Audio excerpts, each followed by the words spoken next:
the basic lang issue rito, itong mga bilyar, di umano, sige, lagyan muna natin ng konting benefit of the doubt. Meron sila mga negosyo, para nakinabang yung mga negosyo nila dahil nagkaroon ng mga proyekto yung gobyerno, tayo gumastos, pero ang nakinabang yung kanilang negosyo. Tapos, some of these projects, ill-advised, questionable to begin with. Kumbaga, nakalibre itong mga bilyar.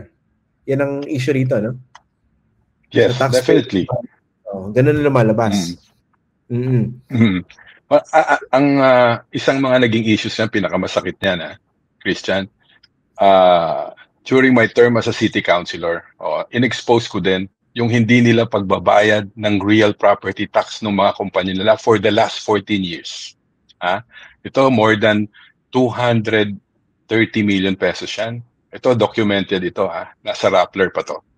At ang ginawa nila, humingi pa sila ng amnesty. Pero hindi ako pumayag personally. Nag-campaign ako dun sa city council at nagbayad na sila ng I think more than 130 million dito. Meron pa silang mga deficiencies pa na hindi pa nila na babayaran.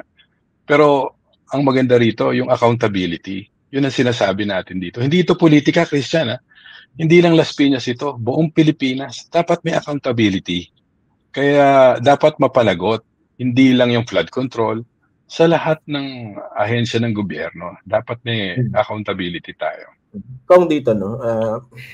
Of course, madali namang malaman, madali namang pagdikit-dikitin yung mga issues dito. No? Pero dun sa, for the benefit of our people, ang basic question dito, paano nakalusot yung mga bilyar dito sa mga ganitong kagarapalan na binabanggit ninyo?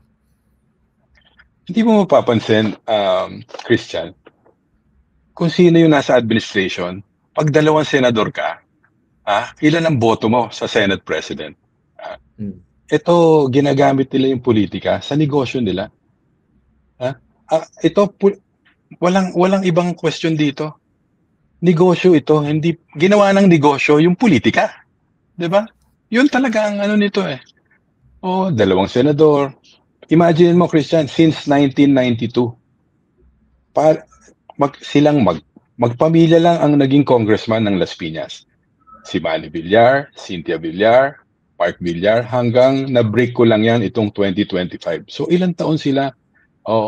So sinong sisita sila sa kanila dito?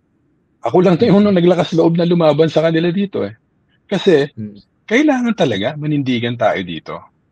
Kaya tingin ko magandang simula ito at kailangan mapanagot talaga sila. Pero how confident are you na mapapanagot po yung mga bilyar dito? Because we're talking here of billionaires, very powerful family.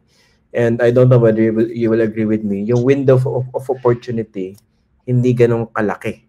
Dahil pag nagbago na naman yung ihip ng hangin ng politika po, di ba? Kakampi na naman rin nakaupo sa Malacanang, baka lumamya na naman itong issue na ito. Kaya nga ako, nagdadasal din ako, Christian eh. Kasi yung ginagawa ng ombudsman, mukhang maganda talaga. At kung tuloy-tuloy ito, dapat makakulong. Itong sa Las Piñas kasi ang issue dito, yung tinatawag na conflict of interest.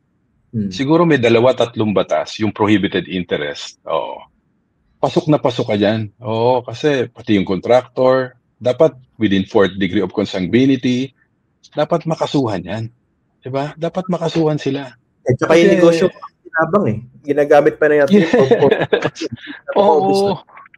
Oo, sobra talaga. Sobra. With impunity to, Christian. Wala na to. Hindi nila akalain na, for example, ako, hindi nila akalain na mananalo siguro ako. Kaya walang ano to. Walang, kumbaga sa unli to eh. Unli ang project, unli lahat. Pero yung 6 billion River Drive project, wherein imbis na makatulong sa flood control or sa baha sa Las Piñas, na-aggravate pa ang baha ngayon kasi pati yung mga creeks dito, yung mga waterways, nilagyan ng kalsada. Meron dito, Christian, na isang perimeter wall sa isang subdivision, nagiba. Why? Kasi nilagyan nila yung katabing creek ng kalsada. Papunta na naman dun sa negosyo nila yon. Bumaha, pumasok yung tubig dun sa loob ng isang subdivision, yung Citadela subdivision, kasi napuno yung creek ng basura. hindi na matanggal yung basura doon, nag-overflow, nako, hanggang leeg ang tubig doon, no? So, I think ang instruction ngayon ni Presidente, i-clear ang waterways. Dito sa Las Piñas, baliktad, Ang ginawa dito, nilagyan ng mga projects lahat ng waterways. Sinimientuhan, at yon ang malaking cost ng baha dito ngayon.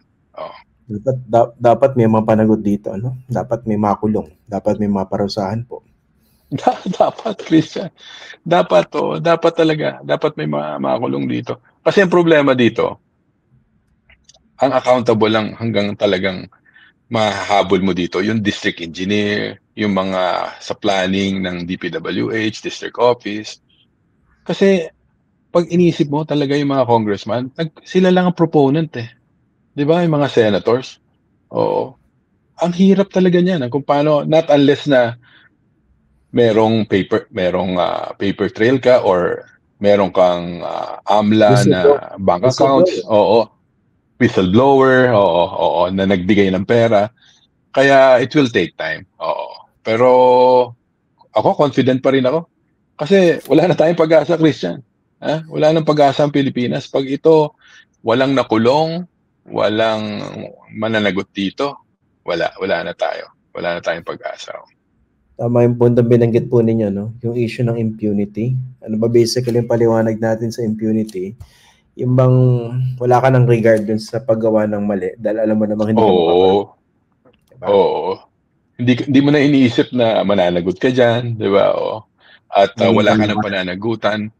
Wala na. Wala ka nang iniisip na walang sisita sa'yo, hindi ka makakasuhan. Yun ang impunity di ba? Yun ang definition sa Tagalog na hindi mo na iniisip yan na may pananagutan ka. Parang wala kang pakialam, di ba? Yun di ba? Ganong kakapal ang mga mukha nila, Christian. Mga walang ya talaga. Ang mga nagnakaw sa kabambayan. Napakawalang ya.